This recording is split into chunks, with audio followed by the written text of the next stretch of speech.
The supplement industry is projected to reach $230 billion by 2026. But how much of that is actually improving your performance versus just draining your wallet? Today, we're cutting through the noise of nutrition trends with someone who is all too familiar with these conversations and has a really good sense of what's actually worth considering. My guest today is Alex Larson. She's a registered dietitian, podcast host of Endurance Eats, and creator of the delightfully straightforward Carb Culture apparel line, complete with pancake sleeve embroidery that I am personally obsessed with. She specializes in helping runners, cyclists, and triathletes optimize their nutrition for peak performance, body composition, and sustained energy, all while cultivating a positive relationship with food. When she's not crushing it in the nutrition world as an entrepreneur, Alex can be found training for the upcoming gravel season with kids quite literally climbing up to the ceiling and swinging around her while she's on her indoor trainer. As an Ironman finisher and a mom of 3, she blends personal experience with professional expertise to deliver a science-backed, approachable strategy that works in the real world. In our conversation, we tackle the benefits of creatine for female athletes, the carbohydrate revolution happening in endurance sports. Yes, it's been a trend, and yes, it's going to continue. And yes, you can have more than 100 grams of carbs per hour if you train your gut. And how to approach complex topics like body composition and GLP-1s with both compassion and evidence. Finally, she introduces me to the concept of fibermaxing and tells us whether or not it's just another TikTok fad or has some legitimate benefits. If you're tired of nutrition advice that feels like it was designed only for professional athletes with personal chefs, this evidence-based but refreshingly practical conversation is for you. Let's dive in.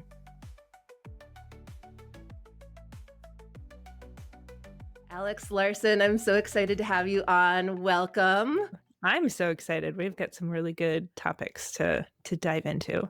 We really do. For folks, I mean, I read the intro, so folks will know who you are. I think it's for folks who don't know, I think it's fun for me to summarize because I just met you, I guess, a year ago. Because I had a number of clients who were like, oh, I've been working with Alex Larson Nutrition. I think she's close to you in Minnesota. And I'm like, why do I not know this person?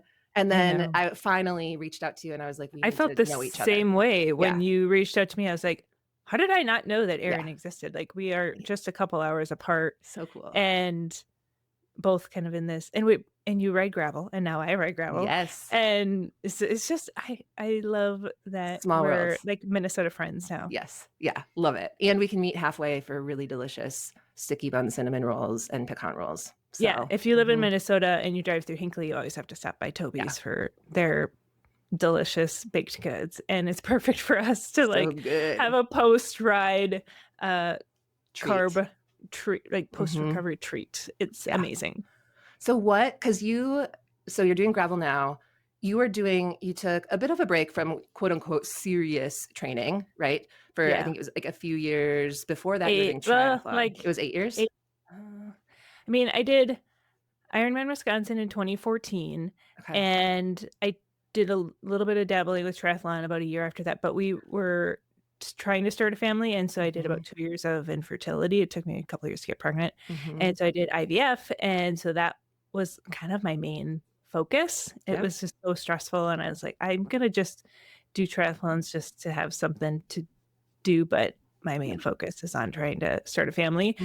And then my oldest is now 8. So yeah, it's about that's wild. almost like 10 years of stepping away from endurance sports. But I got to live vicariously through the athletes that I worked with in my business, which was really fun. But I always knew that I wanted to come back, and they kind of inspired me. That was the thing, like the gravel cycling really became very popular. And I knew I didn't want to go back to triathlon because I just didn't have the time to train for 3 sports at once. It's just, I love triathlon, but it's just so time consuming. And I need as easy as it can get. And so I bought a bike trainer. I have it set up in my basement. My kids can play while I ride the bike. I've shared on Instagram videos. I love those stories. My views from the bike are insane. They're usually kids, things, they're like swinging from the it's insane. Yeah. But But yeah, it's now also I'm really authentic and refreshing and being like, "Okay, that's what works for her. Cool." Rather than, like, I trying mean, to it's create not this my image of being favorite like to it's yeah, to to be, like, strength training and, like, laying on the floor, and then my daughter is swinging right over the top right. of me as I'm trying to do these, like, focus on my eyes. It's I'm like, "This It's would be" wild. it's such a treat when I can work out in peace and quiet, I will just say Fair. that. That makes Yeah, sense. yeah. What sparked your passion for working with endurance athletes? Like, combining your interests in nutrition and endurance, because that's totally your niche. Yes.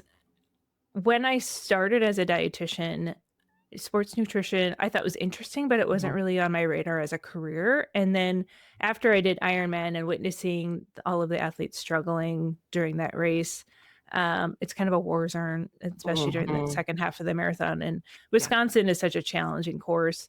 Um, that's where I was like, oh, I feel like there's a need here. Mhm, And I really wanted to create a job for me where I could be really flexible as a mom, mhm. and also do something that I really loved. And so I started Alex Larson Nutrition, and it took me a few years to kind of figure things out from a business standpoint. But once I once those things clicked, I was like, oh, this is This is it. exactly what I wanted, was to have a flexibility as a mom, but also be able to do something for myself and Mhm, grow it to something that I truly love. And it's just the mhm. best. That's so cool. And so we could say, like, typical clients, how would you describe them? Like, the athletes that you work with? Yeah, I there's a big misconception that people think that we just work with, like, elite athletes, and I'm like, "No, not really." Like, we've had a couple pro athletes, but really my favorite people are the ones that endurance sport is just their hobby, their Mhm, passion, and yes, they have a career, they have families, and so they're trying to navigate how to eat well and mhm. train and work full time and have kids. It's really hard. I think it's more difficult to do that than it is to be a pro athlete Yeah, and fueling well. yeah, And so those people are my people because that's what I'm living every single day with my life and the right. challenges of that. And so I help bridge the gap of like, here, let me give you the tool, strategy, education, all of the pieces that you need to fuel yourself well. But then let's Mhm, also put it into practice so we can figure out what's the right way to go about it that you can do it long mhm. term and be really successful and have it not be a added stressor to your Right. life. So it actually fits within your life and your structure, your daily routine. Yes, Yes. yes. Are you if you're Mhm. someone that travels for work all the time, like how do you navigate that? Or Right. if you get up and you do your workouts from 5 to 6 a.m. and then have to like get your kids out the door, it's like how can we get you a breakfast in the easiest way possible so we can give you a head start on your nutrition for the Yeah. day. Like those logistical things and really personalizing our advice to them is my Mhm. favorite. Yeah, that makes sense. It's like a puzzle, right? It's like It sports is a psychology puzzle. is so similar, and we're similar Yeah. too, where a lot of athletes are like, "Well, you need to be pro elite in order to see a sports psychologist." Like, no, not at all. We don't even have to Yeah. talk about sport in some of our sessions. We can talk about family life and work life balance and stress and all of the other things, right? Yeah, Um, I mhm, think for me, sometimes I'm a food therapist where I'm like, I mhm. want you to have a really good relationship with food in your body. And I want you to think of like food as, yes, it's fuel, yes, it's nourishment, but it's also enjoyment. It's Yes. also social, it's also cultural. And like, how can we fit all of that together in a way that um, leaves you feeling really good about your food choices, but Mhm, also not feeling deprived of mhm. not being able to have a cookie or like some Valentine's Day candy or whatever it is. Like that to me is really It's important. important. Yeah, yeah. One of the things and for this episode specifically, I was like, "Let's talk about trends," because there's so much noise on So the much noise. internet, on social media about the quote unquote "right things to do," how to I'm optimize. overwhelmed by the noise and I don't even know how Yeah. I don't even Marginal know how to gains, like these new and Yes. now like the supplement industry is projected to reach 230 billion by Mhm. 2026, which is wild. Yeah. Yeah. Um, so I'm wondering, I guess just to kind of start things off, like what is your critical thinking framework when it comes to basically separating the noise from things that are actually worth considering and like evaluating trendy nutrition related products? Yeah. Well, first and foremost, I think like the boring, unsexy, like just eating really well day after day is going to get you 99% of the way in terms of seeing success. Like you're going to see so much more gains from working on those types of things and building a nice foundation. Yep. And then we can look at where in your day does it make sense to add in a supplement. And I Mhm. certainly used to be kind of anti-supplement early on in my dietitian career. Mhm. But I also didn't have kids. I like had all this time in my life. Like I could eat really well. Like I didn't. And now that I'm like crazy busy and I'm doing all of this training and I have heightened nutritional needs and I'm very aware of that. Yeah, I take a protein shake every day. I make a protein shake with Yep. Fairlife milk and a scoop of protein powder. I do that every day just to give me that like convenience of like getting, because I try and get like plenty of protein every Mhm. day and it just helps me do that. And Yeah. also it tastes like a Wendy's Frosty. Like for those in You've the US that told have, me this. I need to it yeah, I need to do this legit tastes recipe. like a Yeah. Wendy's Frosty. Like Mhm. it's so good. Yeah. And so to me it's like a little sweet treat, but I'm like getting 33 grams of protein from it. Yeah. Yeah. And so I'm like, great. Like this supplement, it's not replacing my meals, but it's just like something I might add on to my meal to Yeah. up the protein, especially in the morning at breakfast Mhm. or like post workout. Like it's part of my strategy, but it's not a Mhm. replacement. And so Mhm. for me, I want supplements to be in addition, Mhm. not instead of, Right. which is really important. Right. The other thing with supplements is that there's a lot of marketing involved, and there's a lot of claims. So Yeah. if the product that you're looking at and the claims that they're making seem too good to be true, it definitely They probably probably are. is. Yeah. Mhm. And if there's a lot of claims where they're going to resolve a long list of issues, it's probably BS. So Mhm. it's good to be skeptical. I wouldn't say you want to be negative about supplements, but it's good to be skeptical. Mhm. And then the other thing is third party testing. Here in the US, like supplements aren't regulated. So you want to make sure that, especially with sports supplements, they're either NSF certified for sport or informed choice for sport, especially if you are an elite level or an NCAA athlete, like Yep. very, very important because Mhm. that ensures that your product is free of banned substances and then it's going to contain exactly what the label says it does. Mhm. Mhm. Um, I would also look at like not just the data, but also like what are the risks of taking it? Yeah. Right? Like some people are like, "Oh, what are the benefits? What am I getting out of it?" I'm like, Yeah. I want to also know the risks and kind of weigh like do the benefits outweigh the risks? Right. Um, and the data that says the benefit, what the Mhm. benefits are. Mhm. So those are things that I think through before making a decision of using a Mhm. supplement. Yeah, that makes sense. I think another thing that I've thought of is, when brands or trends lack transparency about Mhm. credentials, research studies, like if it's kind of hard to find, or they kind of fall under that guise of, I'm curious what you think about this, like proprietary blends. Like Not how my can you, favorite. yeah. And for what reason? um, because like you said, transparency. Yeah. Um, though with like again, this one's a little like taboo, like athletic greens for like Yeah. AG1. You Yeah. know what I mean? Like, Yep. yes, there's a proprietary blend, but they are NSF certified for sport, Okay. Okay. which to me, I'm like, okay, if someone like, let's say someone's traveling and they're not Mhm. going to get a lot of fruits and vegetables and they want to use Mhm. AG1 for a week, like, Mhm. sure, go ahead Mhm. and do that. Is it something I think that every athlete should take every single day of their life? No. But Right. like in certain situations, like if you want to take it and you like how it tastes, like I'm not gonna say no. Like I'm gonna meet people where they're at with that. Um, but yeah, proprietary blends, like I'd love to know what's in there, but if it is NSF certified for sport or informed choice for sport, I'm like, okay, well Yeah.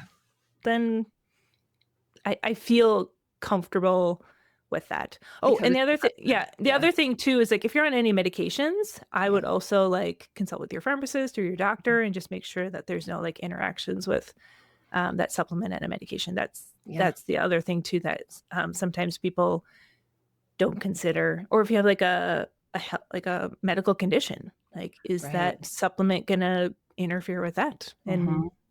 cause problems there? So, Mhm. like from a dietitian standpoint, I want to make sure like we're checking all the boxes of like safety and risks and benefits and weighing all of that. That makes sense. Yeah. Yeah. So one of the large, I guess, supplements, but also just products, trends that we're seeing. We saw it last year. You said it's going to continue its momentum into 2026, creatine. Mhm. What do we know about it? What are the benefits? I've Yeah. heard so many benefits from people in very different disciplines, which is really cool and exciting. But it's also like, is it being overhyped? Is it like, what are your thoughts on creatine? The short answer is I'm team creatine. I Yeah. I will admit that. Yeah. What's interesting about creatine is like we have it is the most well-researched supplement. Like Yeah. we're talking decades of research. And so um for most sports dietitians, like even like I'd feel if my kids were teenagers and they wanted to take it, I'd actually like feel okay doing that. You know what I Yeah. mean? As long Yeah. as you take the recommended dosage, Mhm. and you're using it responsibly, I think 100% I'm okay with it. Mhm. Um, I will say that with female athletes, it's a little understudied for sure. Mhm. But we're starting to see more research with that. There's a really nice like 2021 review done by Dr. Abby Smith Ryan. I actually interviewed her for my podcast earlier this year. She's wonderful. And they talk about in that review that creatine stores in women are about 70 to 80% lower than in men. And we typically consume less dietary creatine than men do because you get it naturally in like animal-based protein sources, Mhm. like meats, poultry, seafood, and it's in a little bit in dairy as well. Yeah. And the risk for taking creatine is pretty low. Yeah. So as long as you take that 3 to 5 grams per day, you might see something about a loading phase where you would, for like 5 days, Mhm. take 5 grams of creatine 4 times a day to load up your stores faster. But typically, I just recommend people do that straight, three to Sure. five grams dosage, and then it'll take about 4 to 6 weeks for your creatine stores to fully load. Uh-huh. Um, and the benefits that we're seeing, there's some hormonal benefits, there's some metabolic benefits, there's neurological benefits with Mhm. like they're starting to do more and more research on like cognitive and sleep benefits. Mhm. When I was talking with Dr. Scott Forbes, he's up in Canada as a researcher. I interviewed him about a year ago. He Mhm. said they're starting to look at creatine for like Alzheimer's. So that's really cool. Interesting. And then in terms of athletic performance, most of us associate it with like strength based, like Mhm. weightlifting Mhm. athletes, improving, your power, your strength. But I think that we're starting to see more and more benefits for more of the endurance style activities, especially because when you're like powering up a hill or Mhm. sprinting to the finish, like those are much more explosive activities within an endurance sport. And so that's where you would probably see the most benefit. I started taking it, um, oh gosh, like a year and a half ago. I was about 10 months postpartum. Mhm. Um, and starting to get back into training, and I knew I needed to really work on like bringing back my strength and my muscle Mhm. mass, and so I was just really pleased with it. And I will say the first few weeks that I started taking it, every time I the, drank it, I was envisioning myself waking up the next morning and just being like like the Hulk, like so all swole, like because I don't know why I just like associated like getting bulky. And I think a lot of women are afraid to take Yeah. it because they're gonna get bulky. Yeah. That never Or, like, happened. super bloated, right? Getting Yeah, yeah, puffy, that like, that I've totally yes. yeah, Mhm. that never happened. And um it really helped me like get back into training Yeah. and recover faster from my workouts and bring back like that muscle mass. Mhm. And yeah, it's not going to make you bulky. You would have to do a massive amount of strength training and massive amount of like eating more to Mhm. really like put on like large quantities of muscle, Mhm. Yep. and it would Yep. take a while. Whereas like that creatine is just going to help your muscle mass that you currently have be stronger. And like the research shows that it really doesn't make like a huge difference in terms of like building more muscle faster. Sure. Okay. Yep. So, Yep. um, and that like weight gain that you hear about, there's a little bit of water retention associated with it, but it's not a huge amount. To me, feel like the benefits outweigh the risks Yep. with Yeah. creatine. Yep. Yeah. I've also been seeing more research on creatine and kind of you mentioned the neurological, like the mental health space. Mhm. Neurological, I mean, more recovery from traumatic brain injuries, like concussion recovery, and then even like depression and brain health, which is Yeah. really exciting. So It's very I'm exciting. also team creatine. I also have it every day. Yeah. Yeah. So and I think one of the reasons is because it is so well researched and studied, and everyone Yeah. I talk to who's in this space in different disciplines is like, yeah.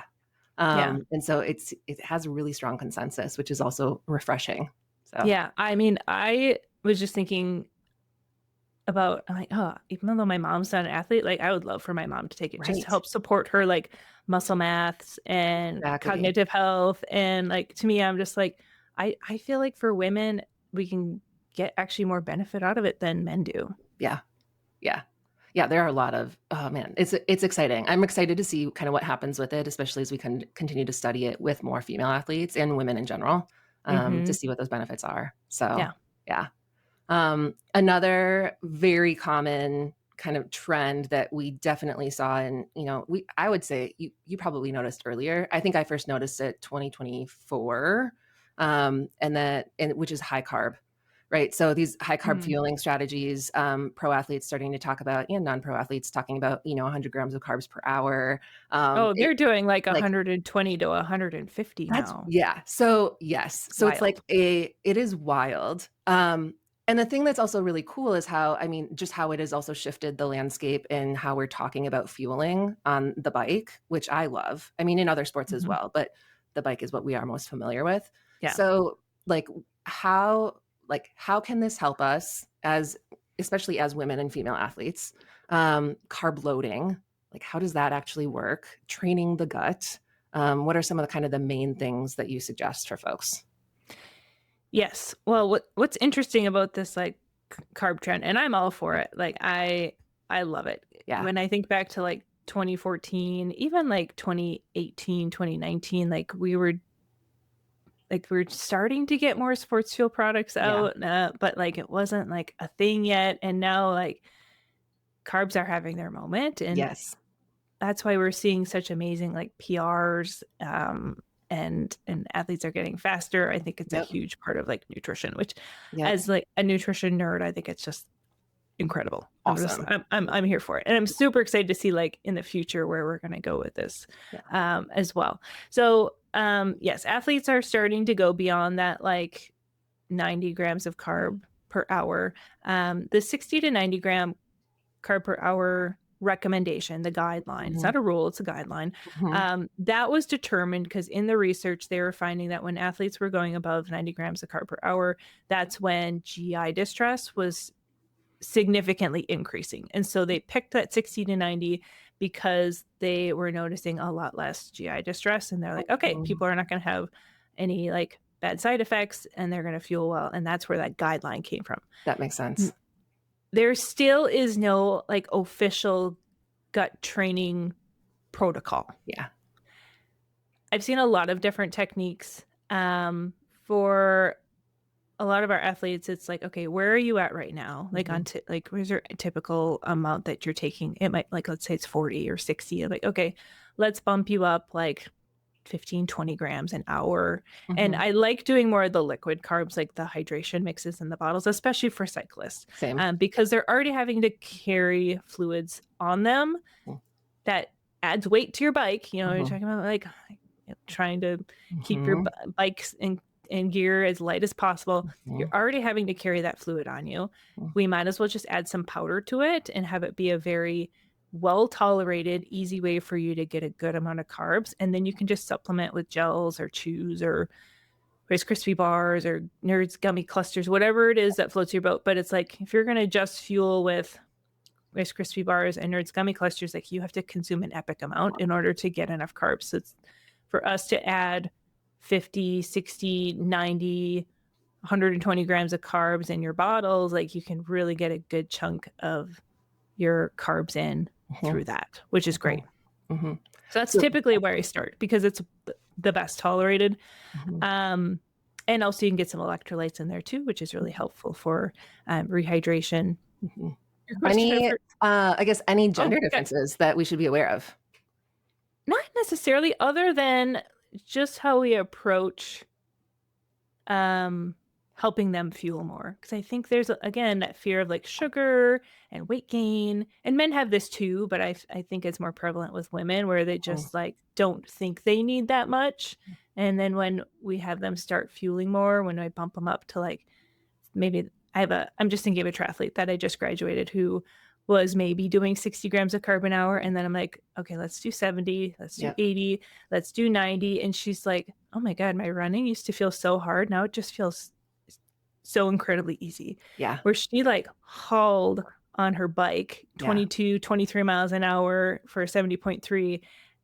She's like, I'm just gonna push it and see what happens. And she didn't blow up on the run. Like she Boss. stayed really steady. And she's like, I attribute that 100% Yeah. to my fueling and being Totally. at like not we did like 90 to 100 because we did 90 earlier on in the year, and I'm like, I think you still could do more. And she's like, yeah, I kind of got a little hungry towards the end of the bike. I'm like, yeah, Get I think you could out. do more. Yes. So like to me, it's they have to experience it Yeah. and like experience not only like feeling better during exercise, but then also afterwards when they feel so much better the rest of the day, where they don't feel like a zombie and they're exhausted and needing to nap, or they're like ravenous and have this weird, like constant nagging Mm. hunger all day long.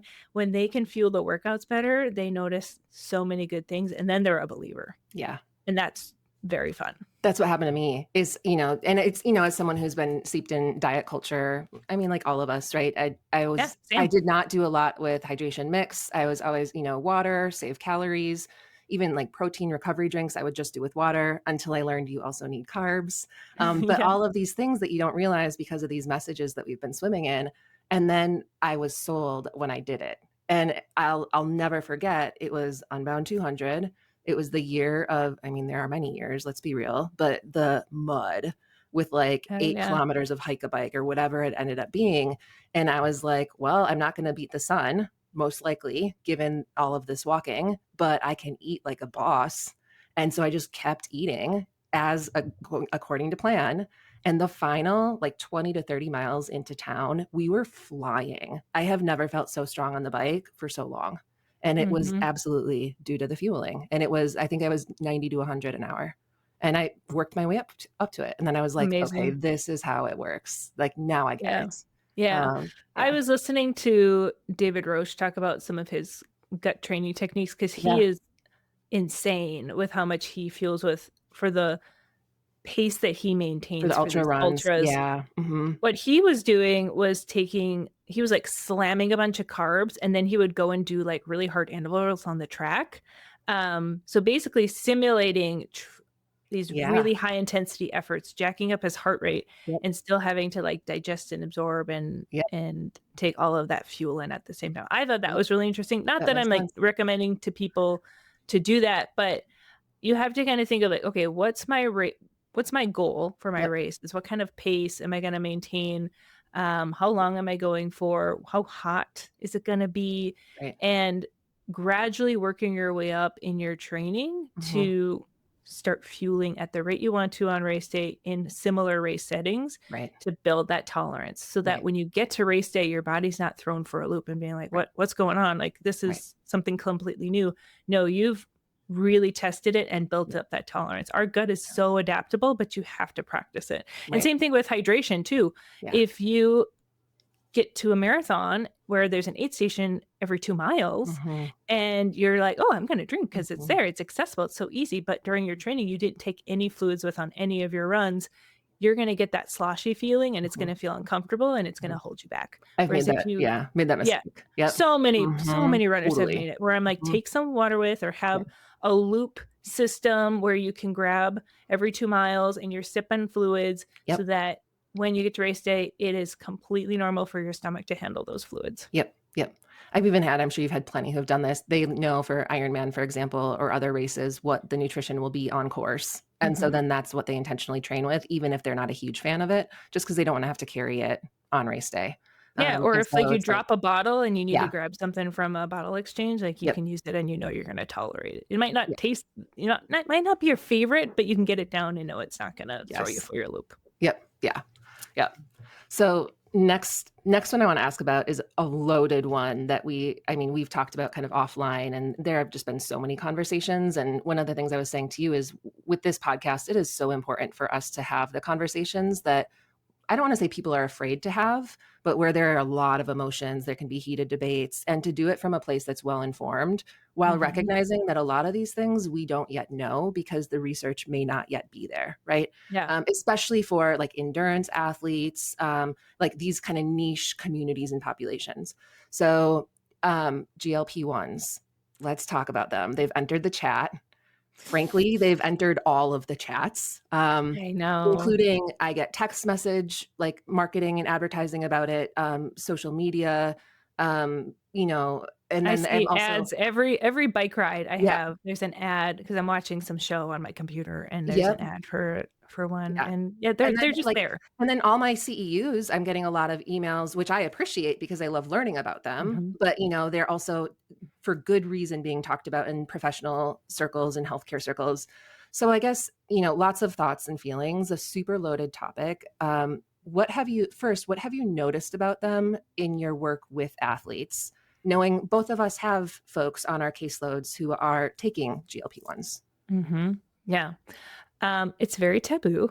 Yeah, So we're gonna talk about we're it. going there. Yeah. Um, so when I say we, my team and I, so I have 2 other dietitians that Mhm. work on my team. We're starting to see more athletes who are have taken a GLP-1 before, Mhm. or are planning on starting to take them to help them with their weight loss goals further. Mhm. And my team and I, we do help athletes with body composition, as long as it's like a realistic goal, a realistic timeline, Mhm. and we can do it in the healthiest way possible that doesn't impact like energy levels and performance. Often by Um, increasing what they're eating, which I think is also important, Oftentimes, like, 'cause yeah, that's not yeah. always people don't always realize that. Yeah. Or what we'll do is we'll really focus on timing, like shifting where they're eating to being when they're more active during the day. Like there's a lot of different strategies we go about, but for some people, because they're so underfueled, we will work on building up their eating so that they're aligning what they're eating with what their needs are, and Mhm. that can really help bring their metabolism back, and they Mhm. just naturally will see some um, weight loss that way, and they'll see like a lot more muscle mass being Yeah. built too, because there actually is enough fuel to Yep. add more muscle mass to them. Mhm. So so yeah, like we we do help athletes with body composition, but some still want to consider a GLP-1 because they're just really struggling with maybe the last final 10 pounds, or they've recently seen some weight loss and now they're wanting to train for a marathon or do Mhm. these other things, and they want to make sure that they don't see any weight gain during that training, or they want to build some muscle mass to support that activity that they're wanting to do. And um, I don't wanna judge people on their decision, but I do feel like as a dietitian, I need to adapt to what's happening in the world and meet Mhm. people where they're at and just support them with their decision and helping them go down that route the healthiest way possible. And I was talking with, my team about this actually just recently because we've got a couple clients that are planning on going on a GLP-1 just temporarily to help them with a little bit more weight loss, and so here's where we're at and the Mhm. best route to go about doing this. Mhm. It starts with working with the sports dietitian first to optimize nutrition, Mhm. including making sure that you're staying active and you have like a strength training routine. Getting a DEXA scan. So that's essentially like an Yes. x ray that provides us with information on bone density, body composition analysis of like lean body mass, body fat percentage. So we have like a baseline. Um, so doing that scan before starting the GLP-1, Mhm. and then making sure that we're only on this medication during the off season only. That's like a really hard rule on our end, because it would just be really tricky to do while you're training for an event. Yep. Continue working with the sports dietitian while you're on it, and also being monitored very closely with your doctor, Yep. doing repeat DEXA scans every 3 months. Because our biggest concern with GLP-1s is muscle loss. Mhm. Um, Even if you eat a crap ton of protein and you're doing strength training, it still can be pretty common to see some muscle loss, and we don't want to see that for athletes. Right. And then having an exit plan of how to get off of that Mhm. med, and having really well-established food behaviors and eating habits that will help keep the weight off. Mhm. Mhm. Yeah, that makes a Yeah. lot of sense. So those Yeah. are kind of like our Yeah. thoughts of like, let's Mhm. go about doing this the best way The possible. safest way and, like, as intentionally as like, getting the baseline data Yeah. totally makes sense. Yeah. Um, so And then this is not me recommending people should go on a GLP-1, but like, of course. again, I would love if we can just approach body composition changes without going down that road. But ultimately, like, I'm just going to respect Mhm. each individual's decision Mhm. and support them with that. Mhm. Yeah, yeah.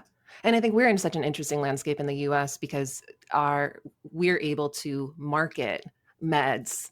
Other countries don't do this, right? Yeah. It's like, and so the physicians are the ones who are making the suggestions rather than the patients or the clients coming to the provider saying, I want to try this. Because they've seen the ads, the marketing, and that just, it spreads the word, right? So why not in season? What are the concerns there?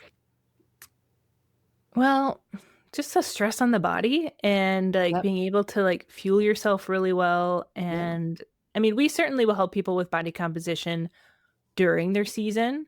But with a GLP-1, it just adds another level of complexity. And I just would be so afraid that they would end up injured Yeah. because of the potential muscle loss and the stress of all of that. Mhm. So for us, it's like, okay, if we're going to do this, we're going to do off season only and have this be kind of just a temporary thing that we're going to help you reach this goal. And then Mhm. we can really focus on setting you up for lifelong Mhm.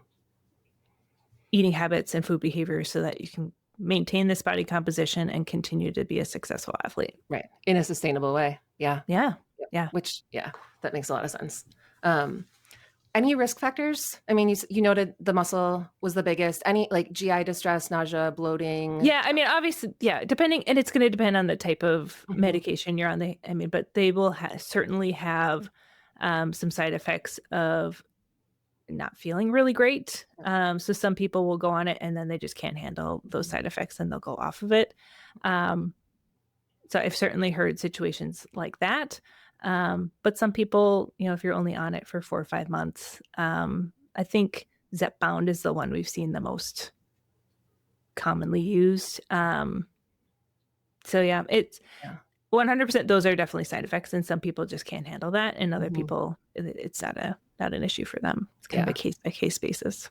So I could see if someone was having so many side effects to the point where they may also be experiencing some benefits, but if they're also having the side effects where they're not able to fuel appropriately or safely, that's when it's going to be a decision of like, do I need to actually continue this? Is it worth it? Yeah, yeah, and that's Yeah. where you kind of have to work with your doctor Yep. closely on like dosage Mhm. and figuring out like, do you start at a lower dose and work your way up? Mhm. That's something Yep. that not my scope, or that's No. why you work with the doctor. But in terms of the nutrition piece and supporting maintaining muscle mass, and because it reduces your hunger, Mhm. we want to still make sure that you're staying well fueled.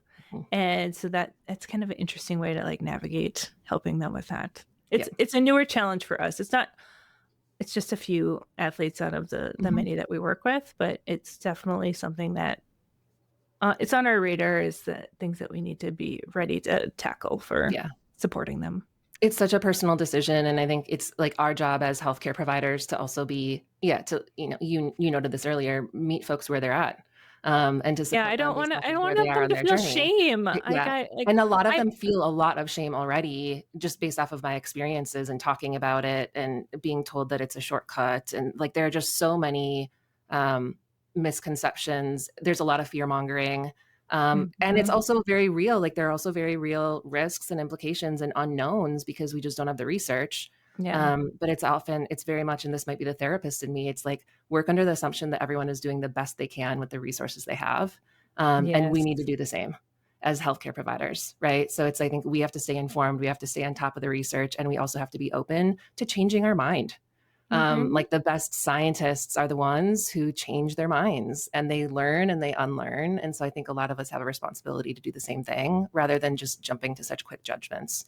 Yeah. It's messy, right? Like, Yeah, well, and yeah, then there's women out there who struggled with their weight their whole life. There may yeah. be like pre-diabetes or type 2 Mhm, diabetes, and they lose a bunch of weight on the mhm, GLP-1, and they feel so great that they mhm, want to do a half marathon, and they can mhm, actually they feel like they're at a point where they can actually do things like endurance sports, and I'm Mhm. like, "You know what? I'm gonna support them in that Yeah. journey." Like, I'm gonna Mhm. feel happy for them. Mhm.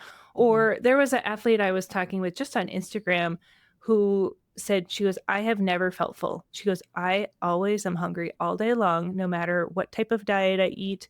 And she goes, "I bike a lot just so that I don't see a bunch of weight gain, and Mhm. so that I can kind of manage my weight that way." And she goes, "But a doctor won't help me with this problem and my hunger cues." Because she's like, "I'm Mhm. pretty sure it's a hormonal issue." She goes, "They won't help me because I'm a healthy weight." And I was Interesting. like, "Oh, that sucks." Mhm. Like, that they won't take her seriously because she's not, like, morbidly obese. Right, right, right. But Yeah. she's like, "I struggle with this every single day of I just go hungry because I know I don't need to eat more." But she goes, "I've never felt full."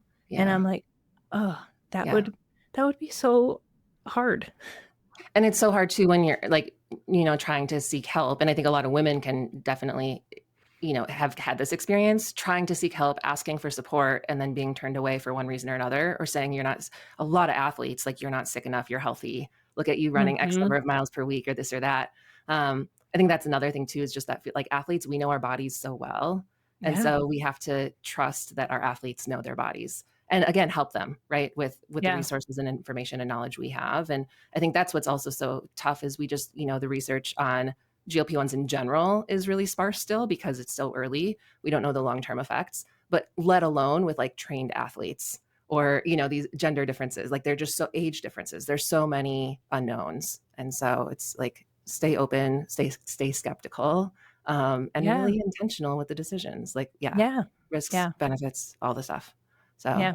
And yeah. the thing is that people are gonna, if they feel shame, they might Mhm. be really silent and go on a GLP-1 without telling anyone, and then they might see a lot of the bad side effects of Yeah. it, and Mhm. they might see a lot of muscle loss, and they might really struggle, and it's like, or they could say it out loud and talk with Mhm. someone and build a team around them to really Mhm. support them. I'm even seeing women who aren't even on a GLP-1 or even considering it, but they feel shame just telling me that they wanna lose 10 pounds, Yeah. and Mhm. I'm like, "If this is a priority, just let me know, and we will support that, but Mhm. you don't have to downplay it to me. Mhm. Like, I just want to honor your decision Mhm. and what you wanna work on, Mhm. and but let's do it in the best way possible that's Mhm. gonna support you." Yeah.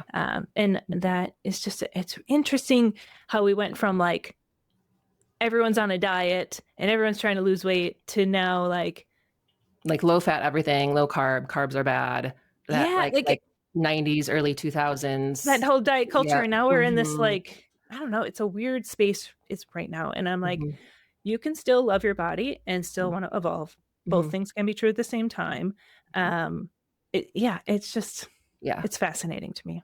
It's loaded, and I think and it's also I think the thing that I have a hard time with, like, as a researcher, like, what is the operational definition of health anyway, Oh, right? yeah. It's like, okay, are you doing it for health? Are you doing it for fitness? Are you doing it for looks? But, like, we can't actually tease those things apart. Like, it's again, it's messy, and so I think we have to do the best we can to support folks with where they are in their journey, and then that's my job as a psychologist is like, "Okay, Yeah. let's talk this through."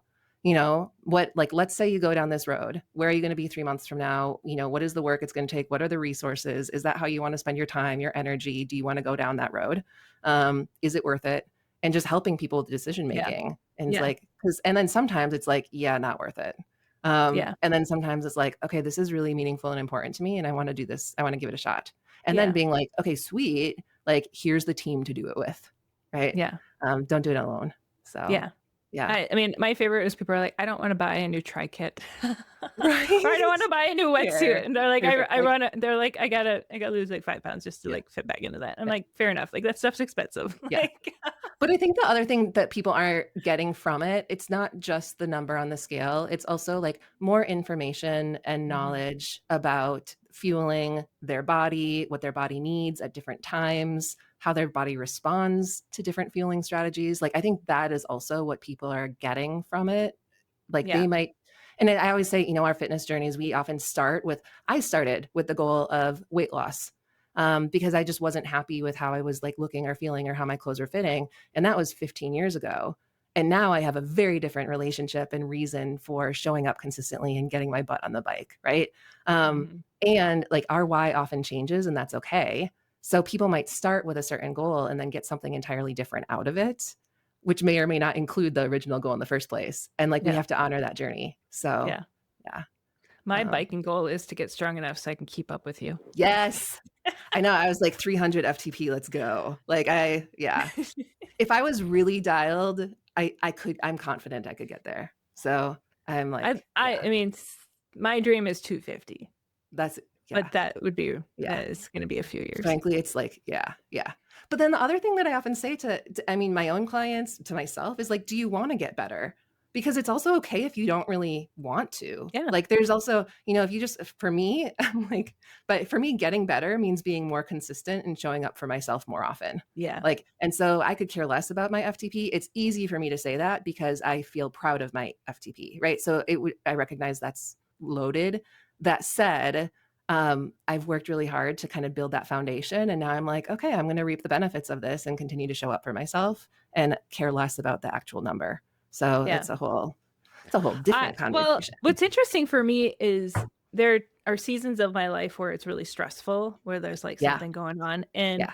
I'm like, my fitness goals feel like the lowest priority. Like, I do Yes. not even care about them Yes. right now. Right. I'll still show up and do my training, Yeah. but I'm like, I don't even care Right. about, like, anything. And so then I kinda get out of that, like, stormy season of life. I'm like, Yeah. "Okay, yep, we can refocus, and this is, like, a priority now again."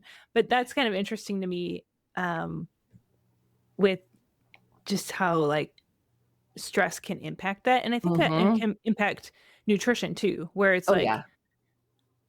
I'm in, like, Mm-hmm. fight or flight mode. I don't even care about anything other than these things in my life, and I have to kinda reframe it for my athletes where, what are 1 or 2 things that you can still do really well with your nutrition that are gonna take care of you during this stressful season of Yeah. life, so that when you come out of it, you're not, like, starting from absolute square one and trying to dig yourself out of a hole because you feel so crappy. Yep. It was like, maybe it's just every morning you're gonna have a good breakfast, and then Mhm. the rest of the day is like whatever happens, happens, but at least you're having a good breakfast. Yep. Or maybe it's like packing some snacks to have throughout the day so you're actually eating something. Whatever it is, Mhm. like that bare minimum on your worst days, what can you do really well to get Yes. you through so that when you come out of it and you're like, "Oh yeah, I wanna refocus on my nutrition," you're not starting from square one, Right. and you've already been doing stuff to take care of yourself, and you feel pretty decent in that stressful time. Yeah.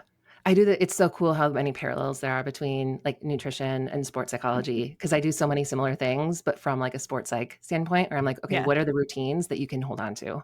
What are the Yeah. habits and behaviors? Like, what does self care look like? And it might Mhm. be, if someone is in the depths of a depression spell, it might be brushing your teeth every morning or getting in the shower, making your bed, right? It might be those little things, but like, how can you hold on to those to give you this sense of normalcy or routine that your brain so desperately needs right now anyway? So, Yeah. yeah. Um, well, I guess there's a couple more trends, but I'm looking at the clock and I'm like, we're going to have to do a round two, which is totally cool. So you said this one, and I was like, I don't even know what this is. And then I said to one of my interns, who is Gen Z, and my interns are like, I learned so much from them. In addition to fashion, which I also very much appreciate. But she was like, oh, yeah, that's a thing. I've been seeing it on my social media. And I'm like, what? So Mhm. Fibermaxing. I know. Tell Yeah. me about this. What is it? Are there legitimate benefits? I think of your Instagram reel that I'm obsessed with about someone loaded the cannon and Mother Nature said like I Oh, can't yeah. remember, like Mother Nature pressed the launch button. So basically Yeah. like someone had a bunch of fiber before a race, lots of GI distress, like couldn't stop going to the bathroom, right? So like when I think of fiber maxing, I think of having to take a lot of detours in the woods. Yeah. Yeah. So what is it? Um, Yeah. how is it affecting endurance? Yeah. I heard about it first a couple months ago, Yeah. and it's this viral social media trend. Okay. So very Gen Z, but, Yeah. sometimes those Gen Z trends, like, trickle their way up into Yeah. into our millennial Yes. generation. So it basically focuses on maximizing fiber intake by Okay. adding, like, fiber-rich foods to meals, like beans, legumes, fruits, Mhm. vegetables, whole grains, nuts, Yep. seeds at every meal is Yep. what this fiber maxing is. Um, Overall, I am in support of people eating more nutrient-rich, fiber-rich foods. Like, I think it's fantastic. Yeah. However, there's some caveats. The Yeah. part that I don't support is like how quickly people will increase their fiber intake.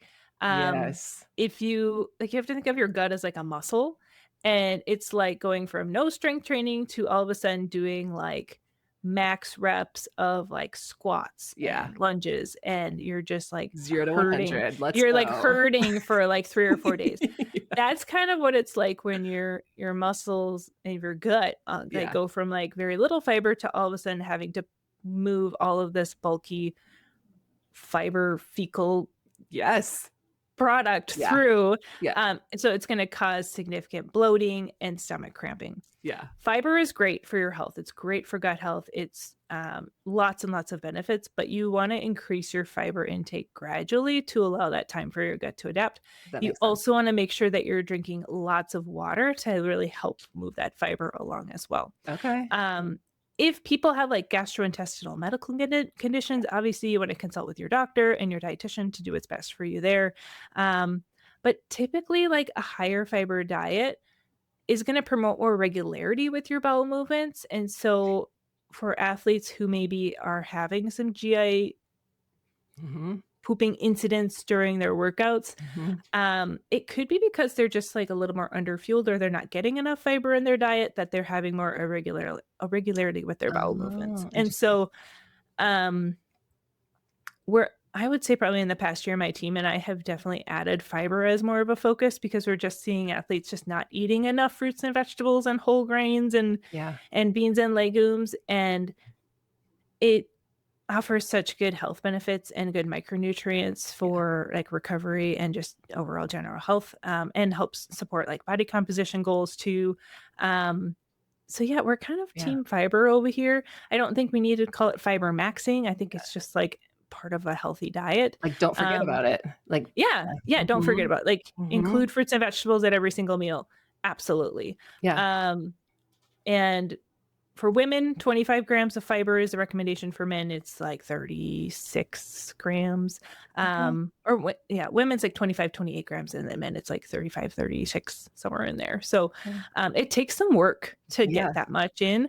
And certainly if we're finding athletes are getting that recommended, we'd even bump them up even a little bit higher. But again, it's a Well, gradual process. right. Similar to carbs.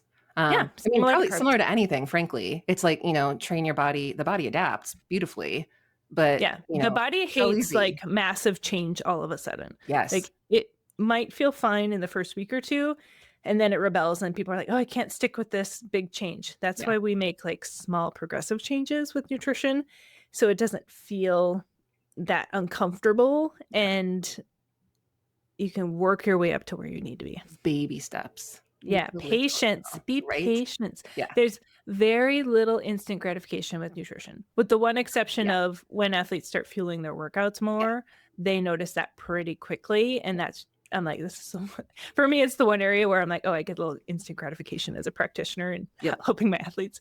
Yep. But the other things, very gradual. That's how sports psych is. It's like often, people like, don't come to us when you're freaking out 2 weeks before a major event. Yeah. I mean, you can, and we'll do whatever we can to support you and help you and give you some, good techniques to kind of help. But it's like, you're not going to get any drastic changes. And a lot of the research suggests like 5 to 8 sessions to start to experience differences.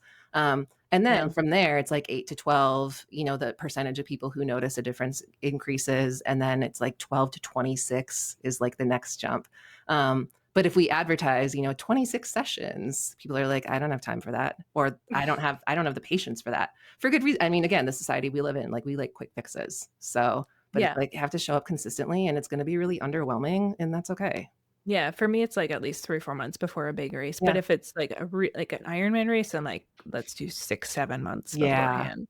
Or if they have body composition goals, like ideally, I'd like a little extra time to focus on that first, and then we can shift to Mm-hmm. like that training. But Yeah. if we're like 4 months out and they want to lose like a little bit of weight during that, I'm like, okay, we could probably help with that. Interesting. That makes sense. It depends on the athlete and the Yeah. situation. Yeah. Yeah. But I mean, lesson of the day, like consult with your healthcare providers and the folks who know what they're doing, Yes. right? Yeah. Rather than Yeah. social media influencers or random blogs on the internet that may or may not have been written by AI anyway. So it's like stay skeptical. Stay skeptical. Any final thoughts? I know we had some more questions, so we can totally do another one. But until then, final thoughts are things you want people to avoid or kind of look out for that you're seeing more of. I would say my recommendation for 2026 is to scroll through your feeds and like either unfollow or like remove the accounts that you feel like make you feel worse or like make you feel more confused. Yes. And then the accounts that make you feel uplifted and provide you with clarity, make sure to like those so that you're training your algorithm to give you the positive things that you want to see and eliminate some of the accounts that because I mean, I don't get much of the bro science like on my feed because I just don't engage with it. Or I like I've trained my algorithm pretty well. So there is a way, it takes a little bit of work up front, but you can really make sure you focus in on your social media content to align with what brings out like the best in you. Yeah. You can also do, I learned this from another colleague where you basically like, you don't delete, but you click on the ads that you're getting and say like, don't show me this again. Yes. And that has been a game changer for me. That's been really helpful. So yeah. Agreed. Pretty cool. Where can folks find you? Where can they learn from you, track you down, get merch from you? Pancakes. So my website is alexlarsonnutrition.com. On social, I'm mostly on Instagram, but I also have like YouTube and a little on TikTok, but at Alex Larson Nutrition, and Facebook too. And then I have a podcast called Endurance Eats, season 3. Which like hit the charts and Spotify Wrapped. Like, that was amazing. I am like blown away. Yeah. It's amazing. It's so cool. Yeah.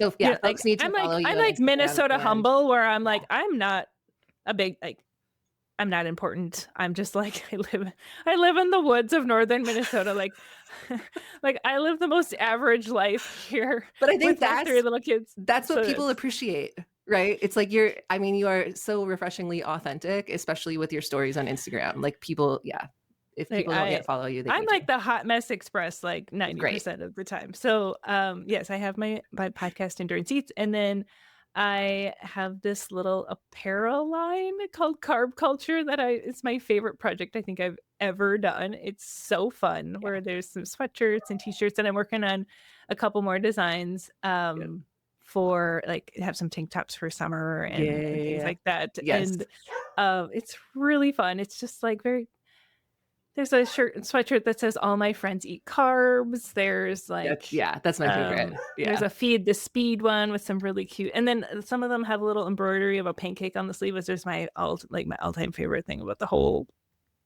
line. So yeah, it's just the best. Like I just love that I get to be creative in these different ways. It's cool. Yeah. Sorry, I have my dog barking in the background. He wants to meet the cat. So we've got some hound howling in the back.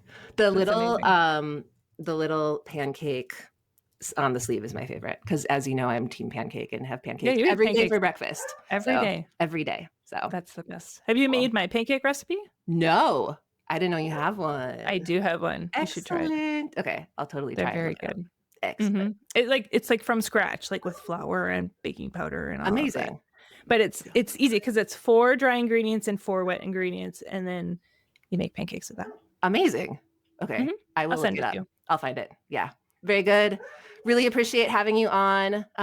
Thank you. Folks need to follow you, learn from you. We'll leave all that intel in the show notes so they can easily track you down and get a hold of you. So love it. Have a good one. Thanks so much, Alex. Thank you.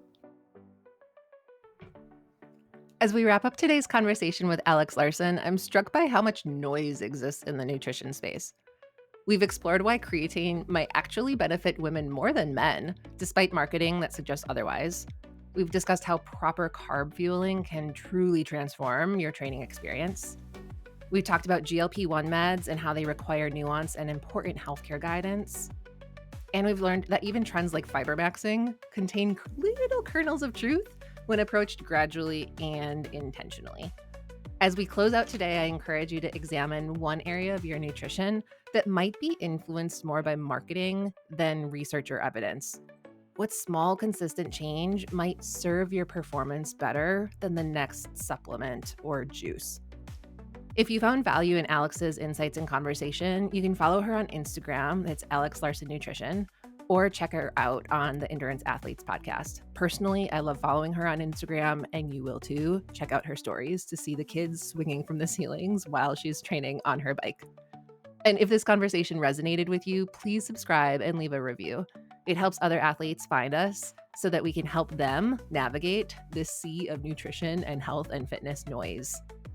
Until next time, this is Dr. Erin Ayala reminding you that the most powerful health and performance strategies aren't the trendiest or sexiest or coolest. They're the ones that you can actually sustain. Till next time. Thanks for tuning in to the Feisty Women's Performance Podcast. If you enjoyed this episode, please subscribe, review, and share. This podcast is for informational purposes only and does not establish a therapeutic relationship. In other words, I'm a licensed psychologist, but not your licensed psychologist. Always consult your healthcare provider before making important decisions about your health. Find show notes and resources at feisty.co. Join us next time as we continue to move the needle in women's health and performance via evidence-based conversations. Until then, keep living your healthiest, feistiest, active life.